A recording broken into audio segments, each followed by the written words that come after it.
Bagaimana kabarnya? Baik? Puji Tuhan baik. Tiba-tiba nanti siapa tahu ada sering ketemu laser di badan gitu kan, siapa tahu. Enggak lah. Kita dalam pemeliharaan Tuhan. Ayo. Haleluya. Oke, kita sapa dulu ya. Sin Priska, selamat sore. Selamat sore, Kak. Selamat sore, silakan. Saya hanya butuh satu jawaban dari Kak Elia dengan Kak Jeki ya. Bisa dipanggil Kak Jeki? Boleh. Kak, memangnya di Alkitab itu ada perumpamaan tentang Nabi Lut dengan kaum Sodom. Menceritakan di Alkitab tuh ada ayat atau apa begitu yang ada menuliskan Nabi Lut begitu, Kak. Oke. Atau kaum Sodom. Priska keyakinannya dari mana ya? Saya Kristen Katolik, cuman tadi saya sering scroll TikTok, ada satu mualaf yang mengatakan kalau di Injil, di Alkitab itu ada yang namanya Nabi Lut yang menyukai sesama jenis. Terus ada kaum Sodom. Kok Lot yang menyukai sesama jenis? Terus ini mabuk anggur. Dan saya rasa kayak baru kali ini ya saya dengar Alkitab mengajarkan seperti itu. Dan karena saya juga kaum awam yang jarang membaca Alkitab, mungkin kakak mereka mengetahui atau bisa memberi saya pemahaman tentang itu. Terima kasih, Kak. Oke. Baik. Jadi kisah tentang Lot itu bukan perumpamaan.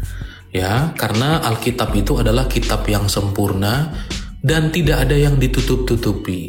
Alkitab secara jujur menceritakan bagaimana keadaan zaman-zaman dan bagaimana keadaan sejarah di dalam Alkitab.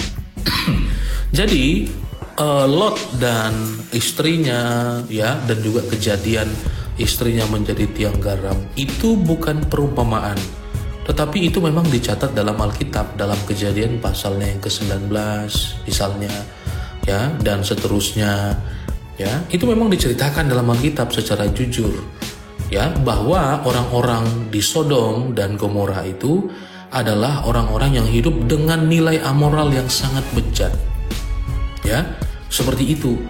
Nah, jadi untuk menceritakan itu, Alkitab itu pertimbangannya ini nggak cocok kalau nanti dibaca anak PAUD, nggak cocok kalau nggak dibaca anak TK. Loh, Alkitab ini bukan buku mewarnai. Ya, makanya bahwa Alkitab ini seperti yang sering dikatakan yang viral ya di podcastnya Elia juga, bahwa bersama dengan Dr. Richard Lee, Alkitab ini bukan asumsi teologis. Ya. Nah, tetapi ya prasejarahnya pasti bisa kita temukan sampai dengan hari ini. Ya. Nah, jadi itu bisa ditemukan, bukan sekedar asumsi. Ya. Jadi kalau kita ngomong asumsi itu jangan dikira suatu hal yang jelek. Asumsi itu baik. Ya, asumsi itu bukan satu hal yang tidak akademis. Asumsi itu sangat akademis. Cuman di Indonesia ya, kata asumsi itu dinilai sebagai sesuatu yang jelek, berbohong, menipu. Itu salah. Itu orang Indonesia kurang minum vitamin, begitu kadang. Ya, asumsi teologis itu bagus. Artinya orang-orang yang punya pemahaman tertentu berpendapat seperti itu. Ya, bahkan pendapatnya Elia bagi mereka juga asumsi teologis. Nah, jadi kecuali tadi mengatakan mungkin itu hanya ya tipuan, hanya pembohongan, pembodohan, lah itu baru bahaya. Tapi asumsi teologis, pendapat Bro Elia juga dianggap asumsi teologis kok. Ya enggak masalah gitu loh. Nah, jadi kalau kita berbicara Alkitab memang sangat terkonfirmasi oleh sejarah. Ya. Nah, terkonfirmasi oleh sejarah. Bahkan situs daripada tempat di mana istrinya Lot menjadi tiang garam sampai dengan hari ini ada. itu bisa di tracking itu ya.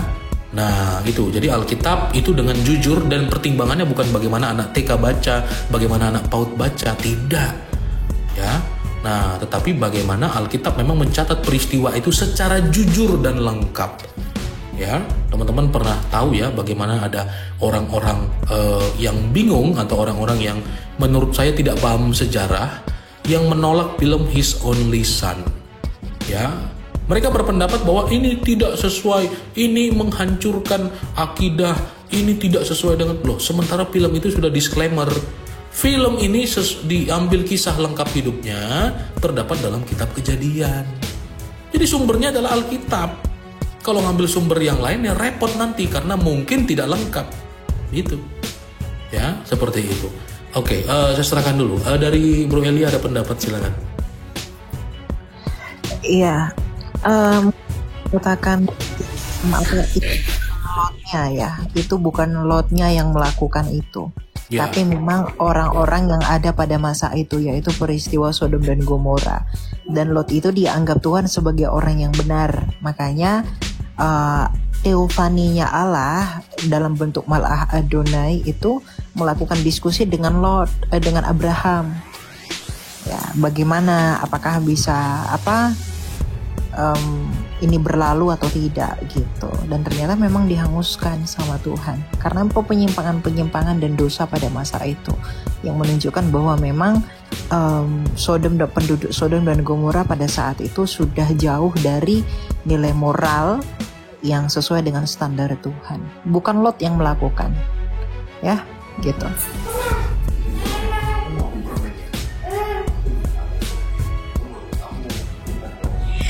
Baik Kak, terima kasih. Boleh satu pertanyaan lagi Kak Jeki? Ya, silakan. Waktu diusir, waktu Abraham mengusir Hagar dan Ismail itu, Tuhan menjanjikan Ismail kan akan mempunyai keturunan dan mempunyai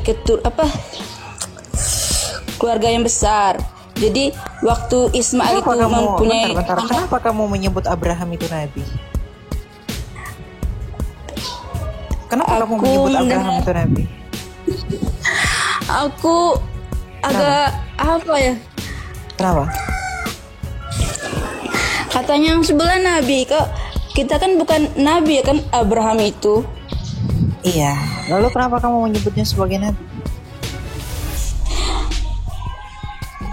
Aku kayak bagaimana ya Kak Elia, aduh pusing juga dijelaskannya.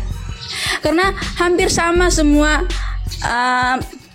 keturunan Daud itu hampir sama namanya itu, dan mereka menyebutnya nabi. Kayak Nabi Daud, Nabi Adam. Oke, terus? Tapi di ajaran Kristen kan mereka bukan nabi kan Kak? Bukan. Iya. Kamu Kristen atau apa? Kamu Kristen atau non-Kristen? Aku Kristen Katolik. Kristen Katolik. Kamu di paroki mana? Aku di paroki Sika, Maumere, NTT. Iya, nama parokinya paroki apa? Lupa, katedral, lupa Kak. Katedral? Emang di Maumere ada katedral? Ada Kak, ada satu katedral di Maumere. Katedral apa namanya? Aduh lupa Kak, soalnya tidak di katedralnya agak jauh dari rumahku. Kamu nggak pernah misalnya ke gereja? Kamu nggak pernah ke gereja? Kalau ke gereja sering hari Minggu, cuman kalau ke katedral itu agak jauh dari rumahku, dari tempat tinggalku. Kalau ke gereja sering yang dilakukan di gereja apa aja sebagai Katolik? Kalau setiap hari Minggu ya beribadah. Iya, apa aja ibadahnya? Coba sebutin kepada saya. Kamu kan bilang tadi sering, terus? Yang pertama ini Iman atau pastor Romo masuk ke dalam gereja, kami menyanyikan lagu pembukaan, terus pemberkatan, setelah pemberkatan bacaan Injil, setelah bacaan pertama, setelah bacaan Injil doa umat, sakramen Ekaristi, Terus dengan penutupan doa. Kamu hafal nggak doa Salam Maria? Hafal.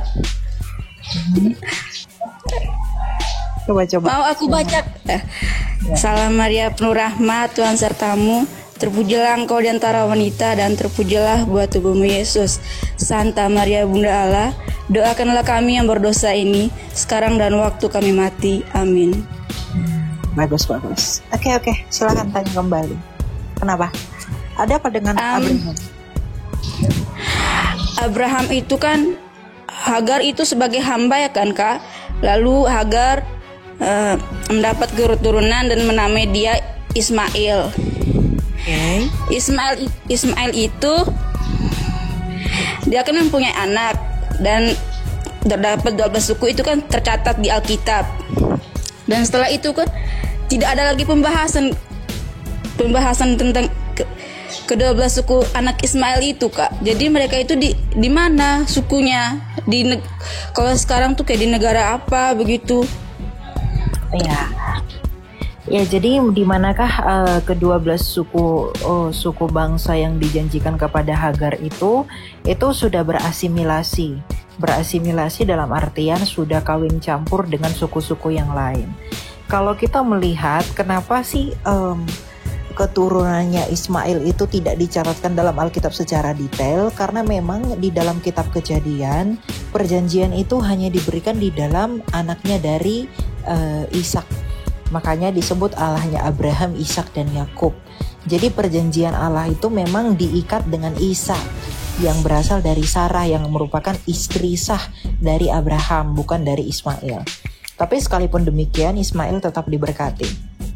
Nah, lalu kemana keturunan Ismail itu? Nah, keturunan Ismail itu berasimilasi, kawin campur dengan keturunan-keturunan yang lain. Misalnya keturunan Ismail dengan keturunan Esau, kemudian dengan keturunan Yoktan yang merupakan bapak leluhur bangsa Arab, kemudian juga dengan keturunan-keturunan dari Eber juga, karena Ismail juga kan dari Eber, karena ayahnya Abraham itu orang Hebrew, orang Ibrani. Begitu. Jadi sudah kawin campur-mencampur. Tetapi perjanjian dan ras murni suku Israel itu berasal dari Ishak. Jadi dari Ishak dia memperanakan Yakub, kemudian Yakub memperanakan 12 suku bangsa Israel, dan itu tetap terpelihara dan tidak berasimilasi atau kawin campur. Begitu Priska.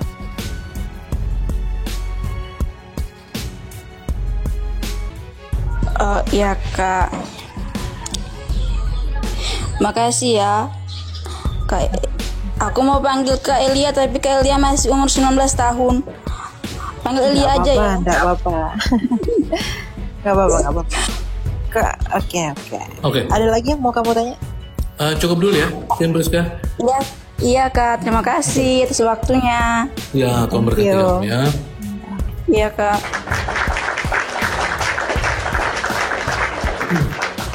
Shalom Malin. Salam, selamat sore semuanya. Ini Grabnya masih jalan, Mak. Grabnya masih jalan nggak? Masih di jalan, Maknya memang. Oh, oke. Ya, semangat belajar teman-teman ya, Tuhan berkati. Yo, silakan lanjut. Oke, luar biasa. Terima kasih sudah bergabung juga Malina dan Bro Elia. Teman-teman yang mau masih bertanya, saya persilahkan ya. Teman-teman yang mau naik, sungguh-sungguh bertanya tentang iman Kristen, saya persilakan kepada teman-teman sekalian. Yang belum follow, teman-teman silakan follow. Di ruangan ini kita sering berdiskusi dan bertanya jawab tentang iman Kristen, supaya orang-orang di luar sana tidak menyalahi iman Kristen, ya, seperti itu. Baik, saya lanjutkan dulu ya.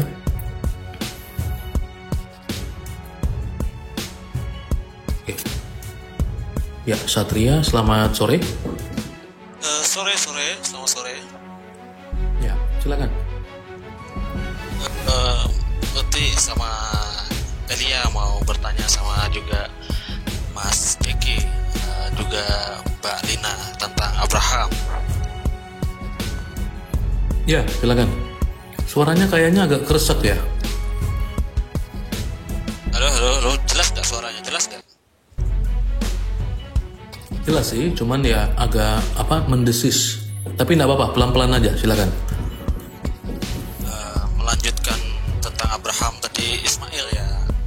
Ismail, pertanyaan saya, mengapa dalam pandangan kekristenan atau Yahudi itu lebih utama atau lebih istimewa dari Ishak? Sedangkan dari Ismail sendiri, kalau saya lihat memang sama-sama diberkati, cuman sepertinya dari Ismail ini sendiri seperti kurang istimewa. Apa sebabnya? Itu yang saya pertanyakan. Terima kasih.